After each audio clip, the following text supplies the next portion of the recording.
Muito bem, boa noite, Wilson Lima. Tudo bem com você? Tudo bom, Cláudio Dantas? Saudades? Saudades, saudades. A gente se acostumou em ter você aqui sempre durante a CPI da Covid, trazendo todos os bastidores, e agora você entrou de cabeça numa cobertura, novamente uma cobertura necessária, né? É fundamental para o processo democrático. Como acabou de dizer o Santos Cruz aqui, para mim, emenda secreta é compra de voto e é a destruição da democracia, tá? Então, que fique claro. E aí, por favor, traz para a gente a atual situação. Você ontem trouxe diversas matérias em primeira mão, você trouxe uma matéria exclusiva que foi o projeto de resolução que deveria, vamos dizer assim, ajeitar essa história aí a pedido do Supremo, botar ali as coisas nos seus devidos lugares, dar transparência para essas emendas secretas, os nomes dos beneficiários, e quando você botou a mão nesse projeto, antes de todos os repórteres aqui de Brasília, você viu que eles mantiveram os nomes dos beneficiários protegidos, né? Conta pra gente o que é isso, traga esses bastidores, como é que está essa relação Arthur Lira, Pacheco toda hora está indo lá no Supremo tentar convencer o Fux, a Rosa Weber. É com você. Cláudio, é uma situação, enfim, esdrúxula, como você citou agora há pouco. O que acontece? Vamos entender, porque são dois momentos, e no primeiro momento a gente narra, né? Quando a gente pegou o documento, começou a dar uma olhada ali, e falou, opa, o que está acontecendo aqui? O que acontece? Foi publicado ontem à noite um ato das mesas diretoras da Câmara e do Senado Federal.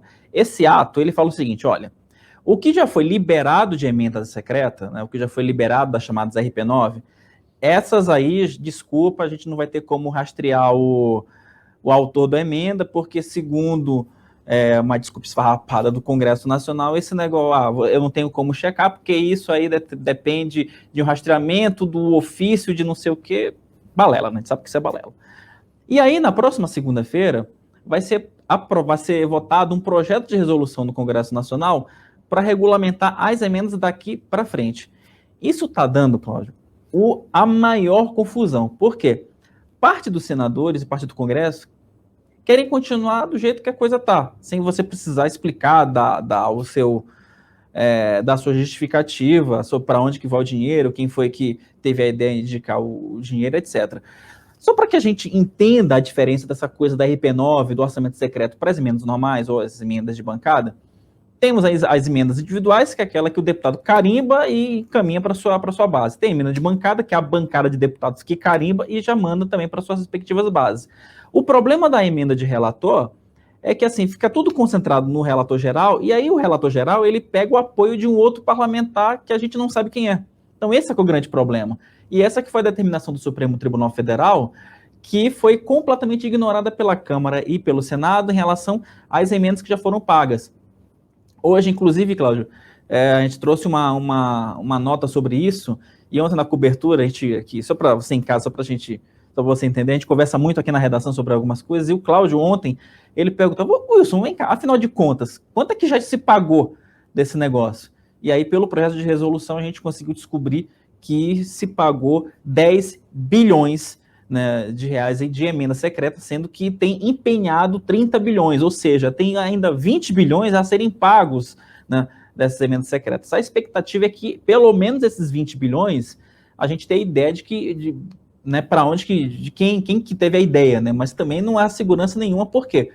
Porque esse projeto de resolução do Senado, que vai ser votado na próxima semana, ele ainda está muito embrionário, né? O Marcelo Castro quer colocar uma emenda para limitar o orçamento secreto, mas tem resistência de outros senadores, porque o Arthur Lira e o Rodrigo Pacheco, de certa forma, controlam ali a chamada emenda de relator, porque tem indicação livre, e essa indicação livre depende das negociatas da lei de Congresso, que a gente não sabe muito bem como acontece, ou seja, tem muita água para rolar por debaixo dessa ponte.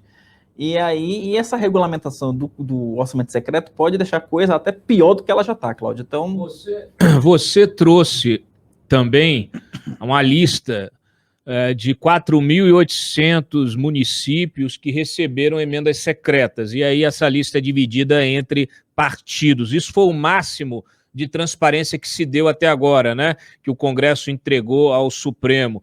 Quer dizer, uma lista com os partidos que detêm prefeituras, né? Então, quem recebeu o quê? Mas isso sem saber que prefeituras são essas, é isso?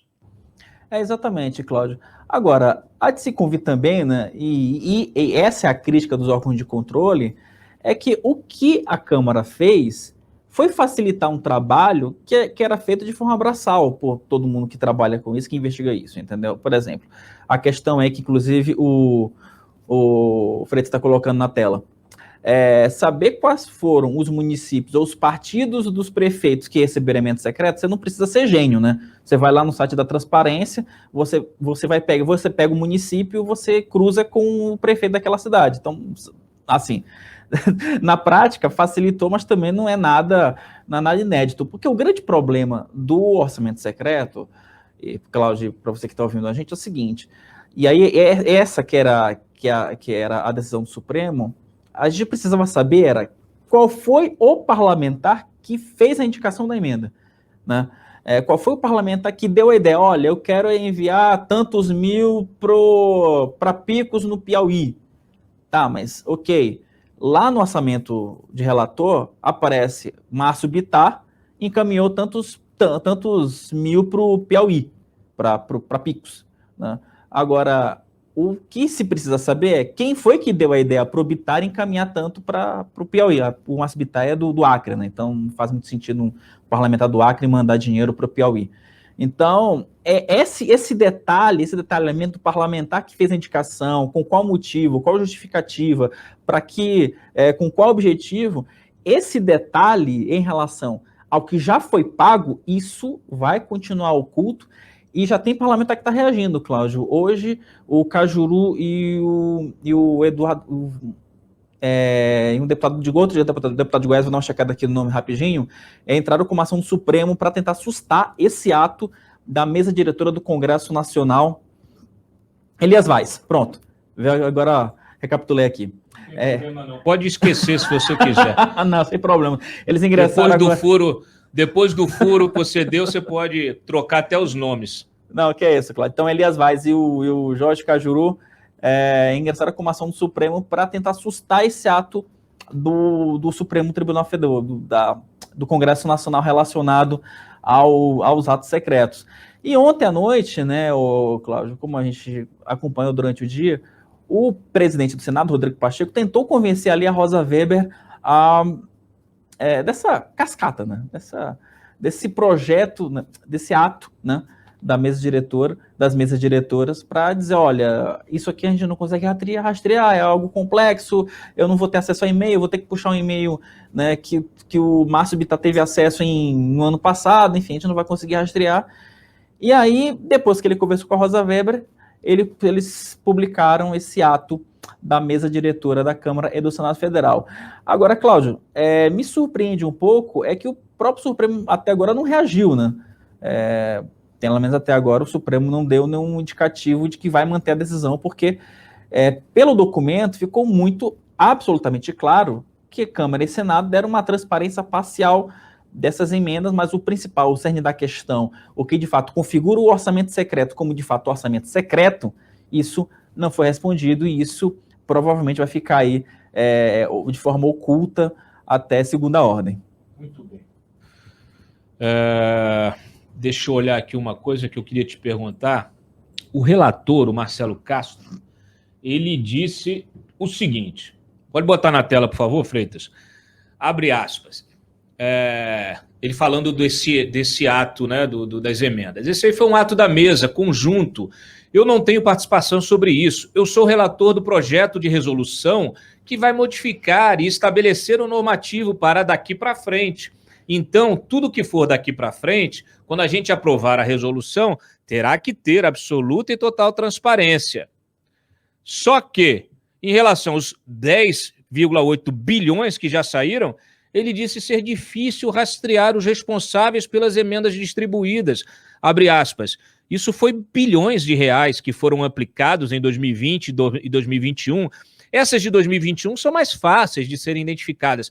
As emendas lá de 2020 não, porque o relator geral daquela época iria guardar essas indicações. Foi um recurso espalhado pelo Brasil inteiro. Fecha aspas. A vontade que eu tenho, olha, é de virar essa mesa. E eu não sou um homem violento. Mas, assim, é de uma indignação. É uma indignação que me consome como cidadão, como pagador de impostos, como eleitor, que, de fato, é difícil expressar isso sem xingar alguém. Isso não é um esculacho, isso não é uma bofetada, isso aí eles estão sambando na nossa cara. Isso é a coisa mais abjeta que eu já vi sair de um Congresso Nacional. Me dizer, estou falando do Marcelo Castro, não, estou falando do conjunto da obra. Eu não aguentei. Ontem o Arthur Lira, Wilson, foi lá falar de PEC dos precatórios no Twitter. Eu falei, para de conversa fiada, cara. Entrega os nomes dos beneficiários das emendas secretas. Vocês distribuíram, espalharam 10 bilhões para o Brasil inteiro e não sabem e não querem dizer o nome. Vocês acham que vão fazer isso? Vocês acham realmente que vão fazer isso?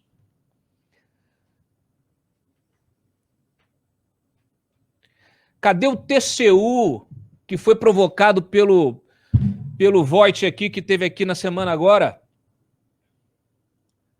Cadê o Ministério Público? Isso não pode acontecer, isso não pode passar. Cadê o STF? Luiz Fux, Rosa Weber? Vocês vão tolerar esse passa-moleque? Isso aí é molecagem, isso aí é uma coisa abjeta.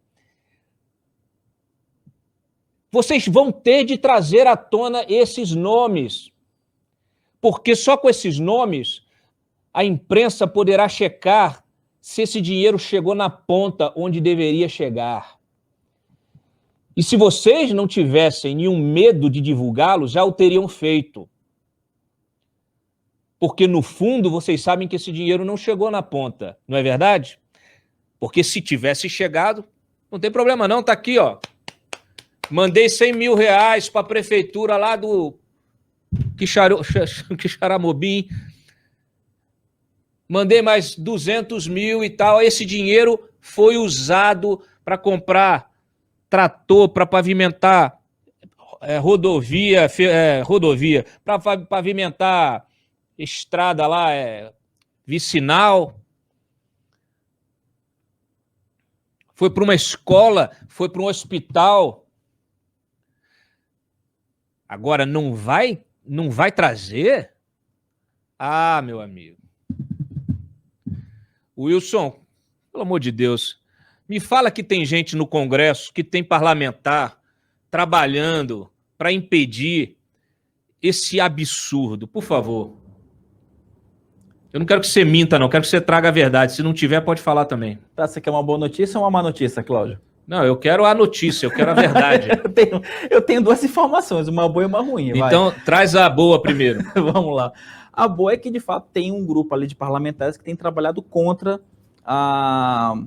até a própria emenda secreta, né? E, pasmem, Renan Calheiros está nesse grupo, viu?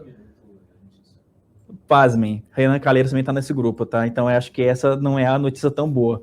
Mas o grande ponto, Cláudio, é que, assim, apesar de ter um grupo de parlamentares que tem trabalhado contra a questão da emenda secreta, é muito provável que esse projeto de resolução passe. Então, essa é a má notícia, né? Porque existe uma maioria ali dos senadores e também dos deputados que eles acreditam que, com as sugestões feitas pelo Marcelo Castro, elas já seriam suficientes para atender a demanda do Supremo Tribunal Federal. E só para a gente ter uma ideia de como é que hoje a coisa foi publicada, eu estava até conversando aqui com uma fonte, Cláudio, e ele estava me explicando aqui uns detalhes sobre isso.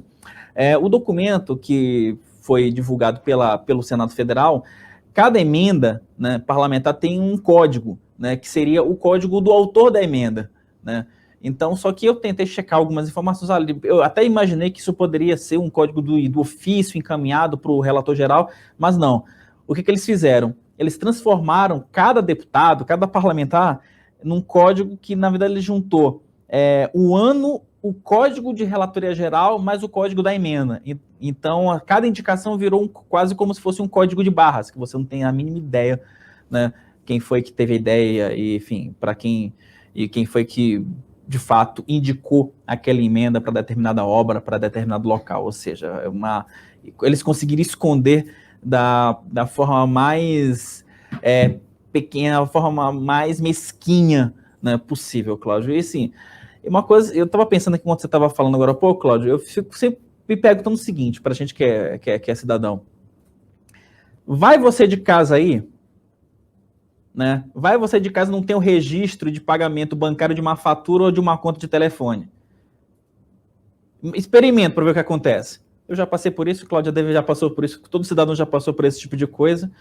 Mas enfim, com os nossos parlamentares parece que eles sempre acham um jeitinho aí de esconder aquilo que deveria ser óbvio, ser público e ser transparente. Wilson Lima, obrigado. Siga na sua tarefa lá, nessa apuração importante, brilhante e necessária para os nossos leitores. Obrigado pela participação aqui no Papo Antagonista. Obrigado, Cláudio. Até a próxima.